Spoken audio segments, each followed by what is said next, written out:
Hello friends, આજે આપણે બનાવીશું કોલ્ડ કોકો. તો બનાવવા માટે પહેલાં તો અહીં દૂધ ગરમ કરવા માટે મૂકી દેવાનું છે. ત્યારબાદ ખાંડ એડ કરવાની છે. દૂધને ખાંડ સાથે મિક્સ કરી લેવાનું છે. કોર્નફ્લોર એડ કરવાનો છે. ત્યારબાદ કોકો પાવડર નાખીશું અને દૂધ એડ કરી દેવાનું છે. હવે બરોબર મિક્સ કરી અને અહીં આપણે એક પેસ્ટ તૈયાર કરી લેવાની છે. તો પેસ્ટ આપણી અહીં રેડી થઈ ગઈ છે.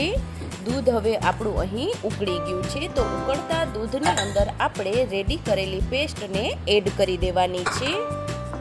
હવે બરોબર મિક્સ કરી લેવાનું છે. જ્યાં સુધી આપણું દૂધ એકદમ ઘટ ન થાય ત્યાં સુધી આપણે તેને હલાવતું રહેવાનું છે. તો તમે જોઈ શકો છો કે દૂધ એકદમ ઘટ થઈ ગયું છે. તો અહીં મેં કોલ્ડ કોકોને 1 કલાક સુધી ફ્રીજમાં ઠંડુ થવા માટે મૂક્યું છે.